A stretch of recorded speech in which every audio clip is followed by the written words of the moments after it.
ঈদ মুবারক।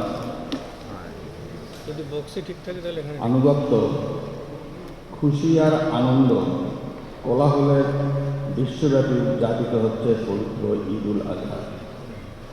এ উপলক্ষে আমি দেশবাসী সহ বিশ্বের সকল মুসলিম ভাই বোনদের জানাই আন্তরিক শুভেচ্ছা ও মোবারকবাদ। মহান আল্লাহর প্রতি গভীর আনুগত্য ও সর্বোচ্চ ত্যাগের মহিমার এক উজ্জ্বল দৃষ্টান্ত পবিত্র ঈদুল আজহা। মহান আল্লাহর নির্দেশে স্বীয় পুত্র হযরত ইসমাঈল আলাইহিস ইসলামকে কুরবানি করতে উদ্যত হয়ে হযরত ইব্রাহিম আলাইহিস সালাম আল্লাহর প্রতি অগাধ ভালোবাসা, অবিচল আস্থা ও অসীম আত্মত্যাগের যে নজির স্থাপন করেছিলেন তা ইতিহাসে অতুলনীয়। ঈদুল আজহা মুসলমানদের অন্যতম প্রধান ধর্মীয় উৎসব। ঈদ বাদ ভাঙা আনন্দের পাশাপাশি আমাদেরকে মহান আল্লাহর নৈকট্য লাভের সুযোগ করে দেয়। মানুষের মধ্যে আত্মদান ও আত্মত্যাগের মানসিকতা সঞ্চারিত করে এবং সহিষ্ণুতার শিক্ষা দেয়। যুদ্ধ, বিগ্রহ ও সংঘাত সংকটের কারণে বিশ্বব্যাপী অর্থনৈতিক মন্দা বিরাজ করছে। ফলে বিশ্বের বিভিন্ন প্রান্তে অনেক মানুষ নানা প্রতিবন্ধকতা ও কষ্টের মধ্যে জীবনযাপন করছে। ফিলিস্তিনের গাজা সহ বিশ্বের অনেক স্থানে মানুষ অনাহারে, অর্ধাহারে ও বিনা চিকিৎসায় চরম অনিশ্চয়তার মধ্যে দিন কাটাচ্ছে। ফিলিস্তিনে প্রায় 40,000 নিরপরাধ মুসলমানকে ইতিমধ্যে তারা নির্মম হত্যাকাণ্ডের শিকার হয়েছে। তাদের জীবন অতিশয় কষ্টে অতিবাহিত হচ্ছে। তাদের কথাও আমাদের ভাবতে হবে।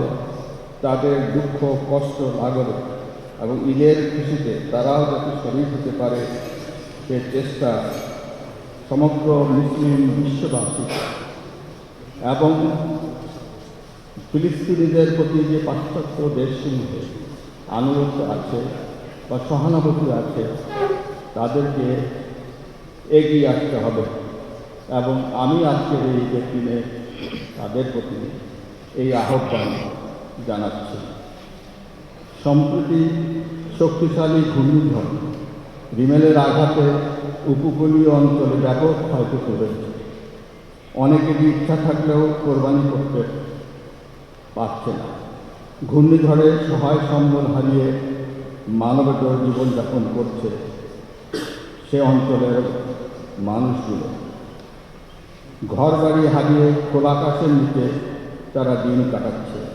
তাই কেউ যাতে ঈদের আনন্দ থেকে বঞ্চিত না হয় সেই লক্ষ্যে সমাজের দারিদ্র্যপীড়িত ও সুবিধাবঞ্চিত মানুষদের সাথে ঈদের আনন্দ ভাগাভাগি করতে এবং তাদের পাশে দাঁড়াতে আমি দেশের বিত্তবান ও সচ্ছল ব্যক্তিবর্গকে এগিয়ে আসার আহ্বান জানাচ্ছি। পরিষ্কার পরিচ্ছন্নতা ঈমানের অঙ্গ।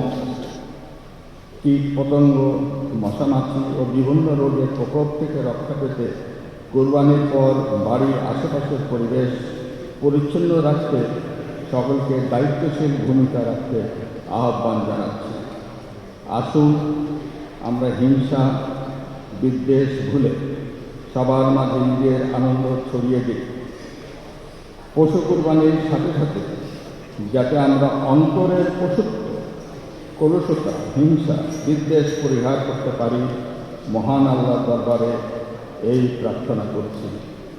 ত্যাগের মহিমা প্রতিফলিত হোক সবার জীবনে, সবার মাঝে ছড়িয়ে পড়ুক ঈদের আনন্দ, ঈদের খুশি।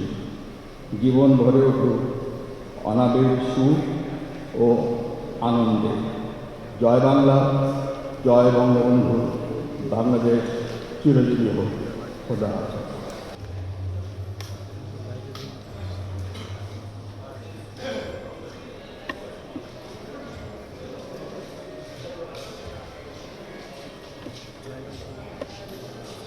ওদিকে দেখি